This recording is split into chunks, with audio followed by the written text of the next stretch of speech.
Good morning, students. Good morning, Teacher Jea. Okay, now that we have learned about the development of the curriculum or developing the curriculum, we are now going to tackle about the implementation of curriculum. First, let us have our house. Everybody, please read our house rules. Groups should work together, observe and participate actively, accept others' opinion, love and respect one another. So I hope we will embody this rules for us to be guided and for us to have a smooth flow of discussion. Now let us read our objectives, everyone. At the end of the lesson, the students will be able to discuss the things to consider in implementing the curriculum, create a chart indicating the advantages and disadvantages of implementing the curriculum, and appreciate the importance of implementing curriculum in education. Now that we have read our objectives, you will be discussing the things to consider in implementing the curriculum and as well as appreciate the importance of the things to consider in implementing the curriculum. So before we proceed to our proper discussion, we will have a short activity and then I will give you this sheet of paper and you will write your thoughts or a word or a phrase regarding to this picture. So I will give this to Via first and then for 10 seconds, for 10 seconds you will write something about this one. 10, 9, 8, 7, 6, 5, 4, 3, 2, 1, and then another 10 seconds and 10 seconds for Grace Joy.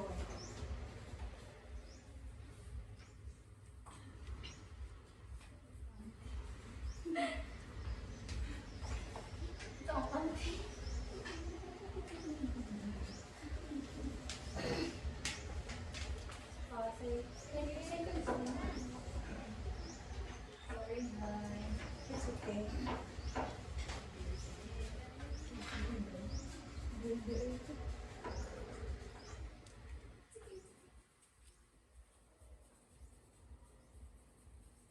Okay, time is up na.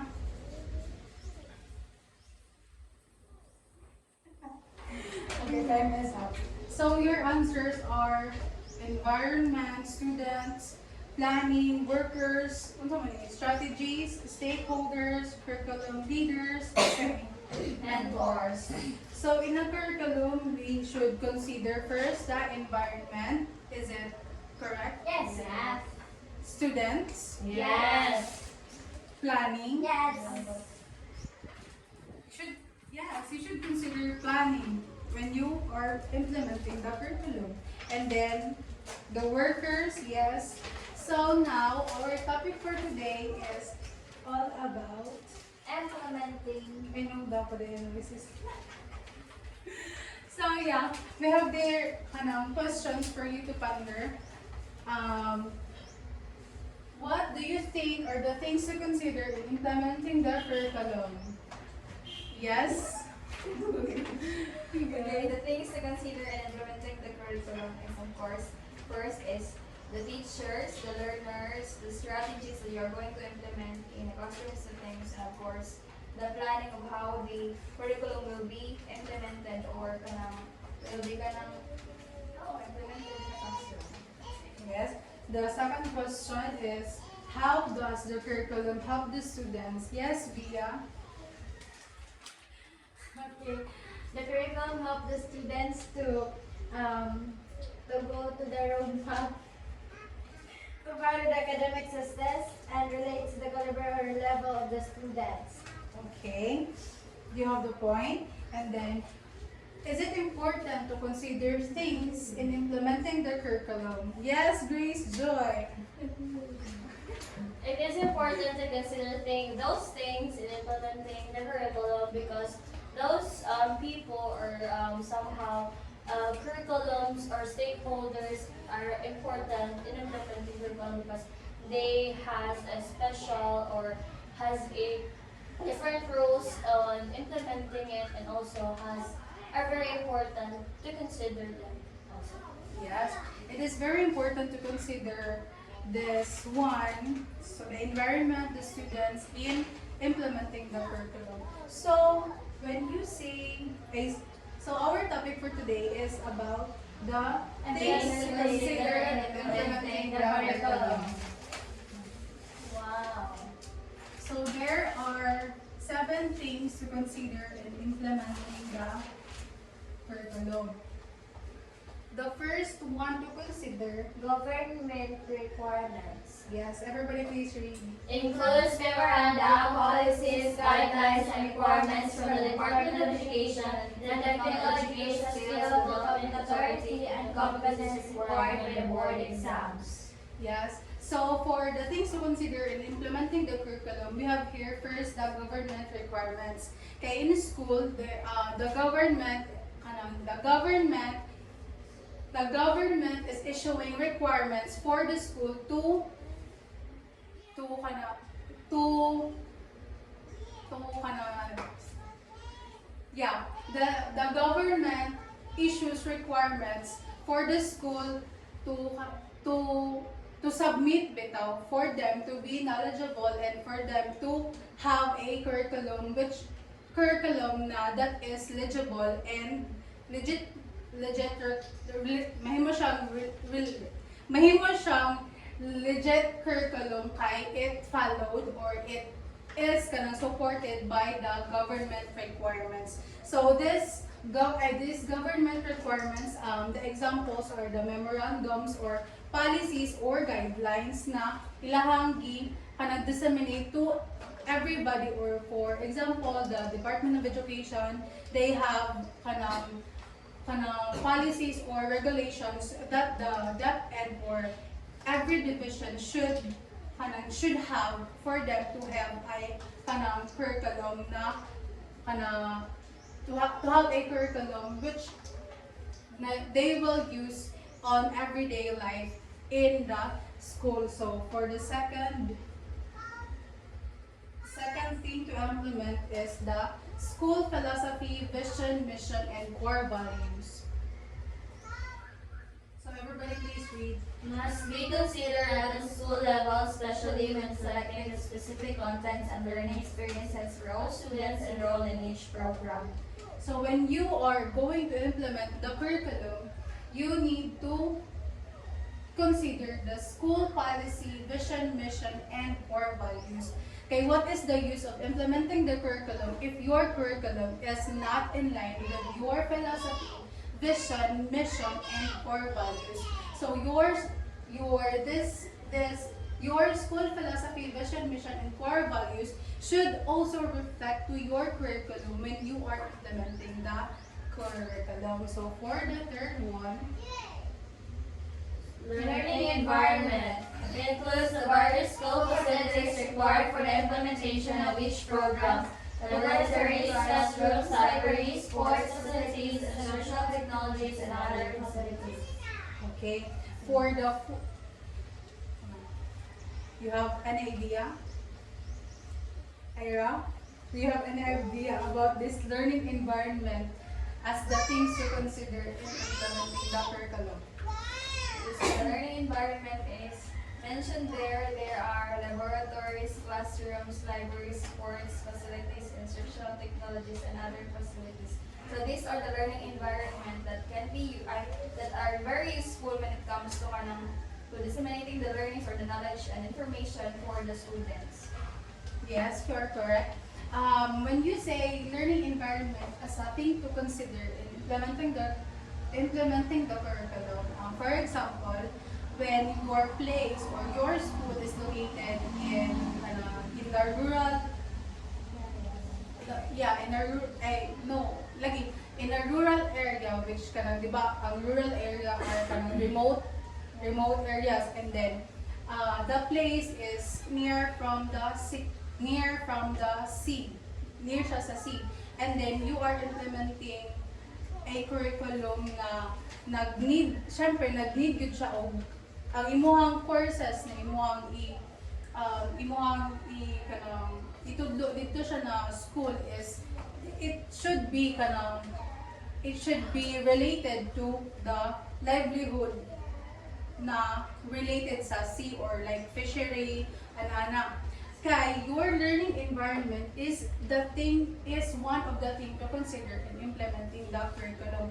So for example, we have here the standalone high school which remote siya and then near siya sa rice fields bitaw dira sa Kumawas, and then ang ilahang courses na I think nga gina-offer dira is agriculture, and then the agriculture is related sa mga crops bitaw which are mga rice kanang how you plant rice, or and also na tourism kay it would also reflect on the tourism management if ang katong iyang pagkuan sa rice is then and then how they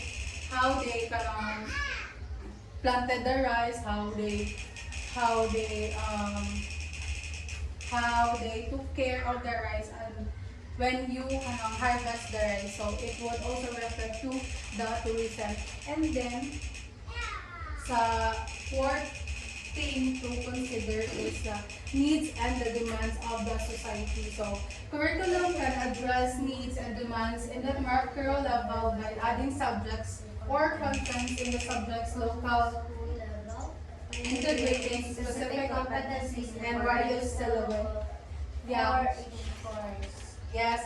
So when you say needs and demand of the society, di ba, we are already taught about namsubistig adding katong BSBA because it is one of the demand here in our locality. So as well as needs and demand of the society, when you say inyuhang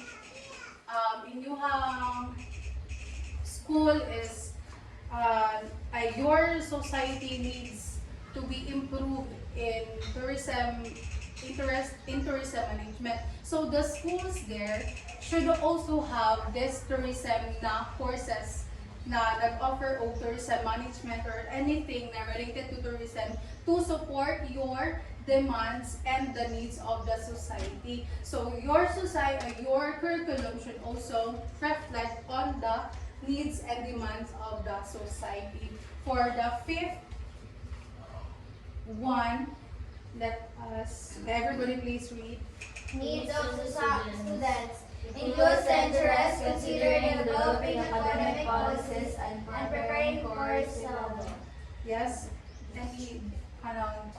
anyone na yes, Grace Joy. Yes, your insight about the needs of the students as thing to consider. Needs of students includes the interest considered in developing academic policies and preparing for courses.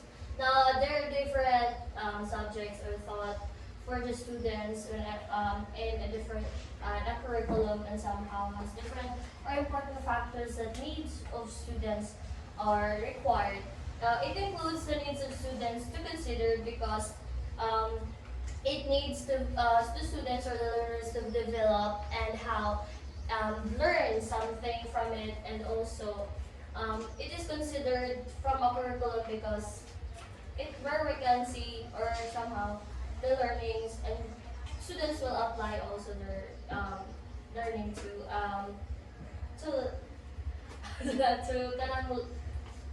in a practical way also. Yes. So when you say needs of the students as thing to consider in implementing the curriculum, because your curriculum would be in a ways if your learners or the students are not interested to the course you are offering or to the curriculum itself. Kaya the students ay you are making the curriculum for the students for them to develop learning, to develop their knowledge, to develop or to participate actively so that and so you need to consider the needs of the students as well as their interests. So for the sixth,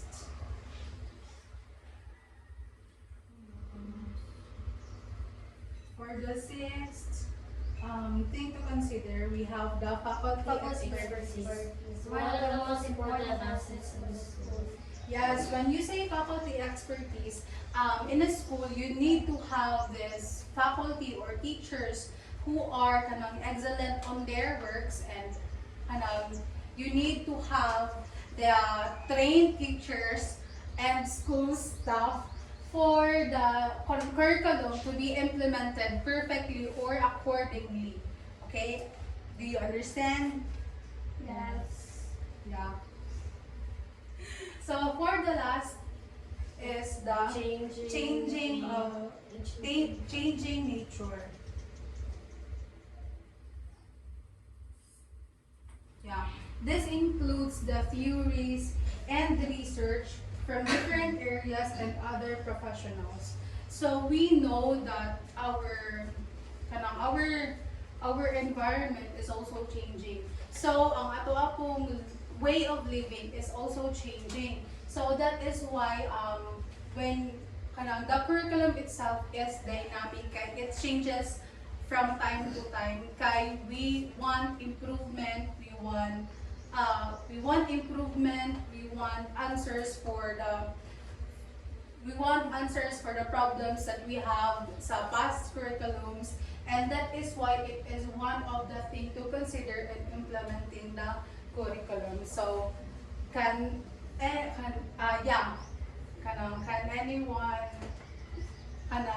anyone summarize the things to consider in implementing the curriculum? Yes, Ira. Yes, Ira. Summarize lang. Gamay lang. Summarize. Okay, so there are 7 things to consider in implementing the curriculum. We have here the government requirements, school philosophy, vision, mission, and core values, learning environment, needs and demands of the society, needs of the students, faculty, expertise, the changing nature. So all of these are very important as the things to consider in implementing the curriculum, because without this, the curriculum will not work and the curriculum will not be implemented accordingly. Yes. Yeah, you are correct that without these things to consider, your curriculum will be not so meaningless, but it would affect sa performance of the students as well as the curriculum itself.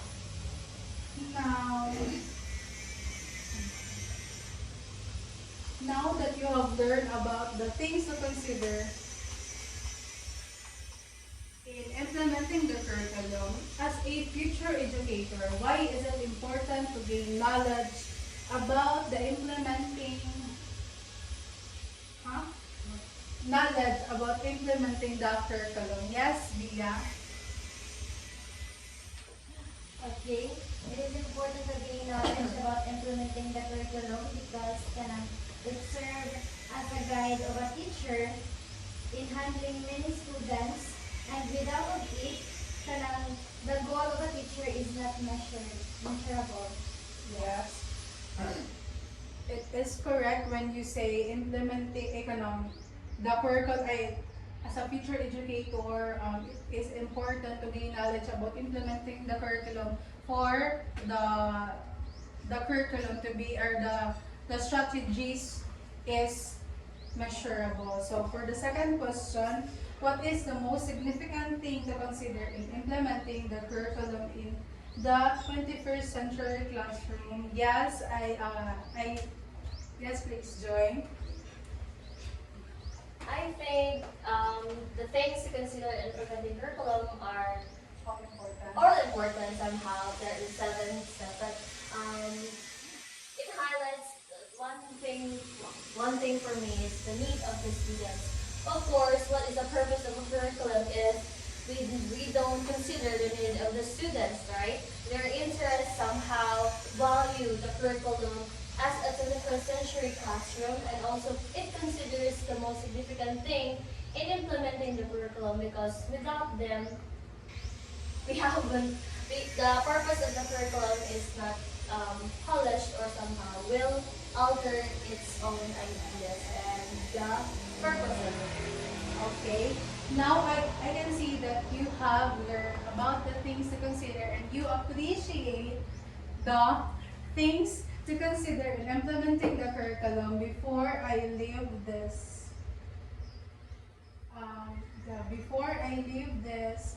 before we end our class, I will leave you this quote from the Bible, which is the Proverb 4, tama ba?